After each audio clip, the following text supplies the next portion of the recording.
So what are we selling here? So we have a TTRPG themed line of candles, Okay. along with dice and 3D printed dice accessories.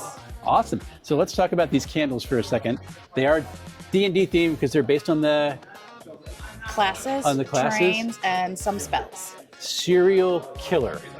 What scent is that? So that one smells like a super fun, fruity cereal. That's awesome. And we have dungeon.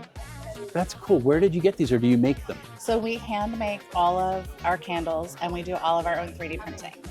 No way. Good for you. So how did you get into the candle business? How did you get into making them? I lost my job of 17 years, and my husband told me I needed a hobby, so I took a candle making class, and it has bloomed into this. It's a dangerous thing. It is very dangerous. Does he ever say, I regret everything, or? He does not. He actually works full-time with me right now. Really? Are you doing this full-time? That Yep. is fantastic. I've been doing it full-time for about 4 years, and then he's been on for 2. That's sweet. What a cool shift. So you got it through the candle making. How do you procure all your stuff for your scents? So everything is locally procured from the state of Pennsylvania, Okay. with the exception of a few fragrances that, have nostalgia behind them that we have to get from other places that we can't get in the state. Gotcha. Are they like extracts, or how do they get put in? I don't want your trade secrets. I'm just kind of interested in how this actually works. So we use fragrance oils that are formulated by chemists to be safe to burn. Okay. Because we don't want to explode or pass out from Don't want to poison. make things more flammable than they already are. Yes, good idea. And they are soy wax with a cotton wick. That was my next question.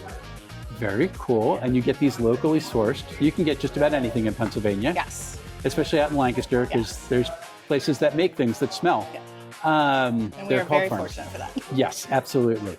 And so you do this. And what gave you the idea to do it for the different classes? So that was actually my husband's idea. I started the candles, and then he said during COVID, let's put dice on candles. And I said I didn't think it was going to work, so we put dice on candles, and it worked.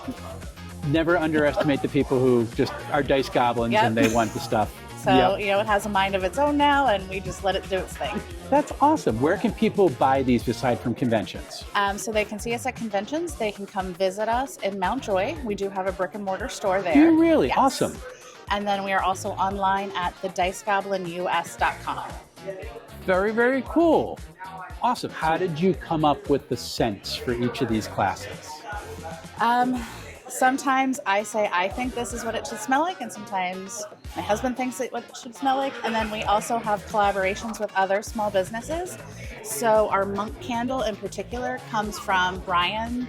It should be down here. The monk down here. I missed it. That is Brian from Comic Store West. He plays a monk. He said, I think it should smell like this. So he gets his name and his face on our candle, and then he also sells everything in our store, his store as well. That's awesome. Now, I don't want to tank your sales for your other candles. What is your favorite one? My personal favorite is the Paladin. Okay, we like smiting things. So what does the Paladin smell like? It's actually a very clean kind of ocean fresh air scent. That's awesome. And then our number one seller is the Rogue, which is a champagne and red berries. Sounds about right. So cool. And second breakfast, I actually love that. Yes. Because you have to have second breakfast to make that. And all right, now this is for me personally, because my day job is I'm literally a pastor. So the cleric, lavender, sage, rosemary. Do we just want to smell odd, or what are we trying to? It's a very calming, relaxing scent. You know what? I'll take. Now let's talk about some of your 3D printed stuff. So we have dice towers, dragons. That's insane, by the way. And there's skull dice towers there? Yes, they're skulls. They roll through the eyes, and the dragons roll through the mouth. And I like the 3D printed dice. D20s with the dice, 2 full sets inside. And then our dragon eggs also have 2 full sets inside as well. Oh, cool.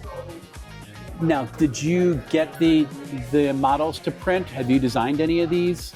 So the ones I have with me today, we have licensed from the creator to be able to print them and sell them. And then we do have some that he's working on his own. Really? Oh, I'm looking forward to seeing what those are. It's neat to see people kind of branch out and just do their own molds to stuff. It's really, really cool. Very, very fun. So you are at conventions. Yes. You're here. Are you going to be at Page in the next year? Yes, we will be at Page. We will also be at Origins in June. You're going to the big ones too. We are, yeah. Well, you are a full timer, so that does Yeah. make sense.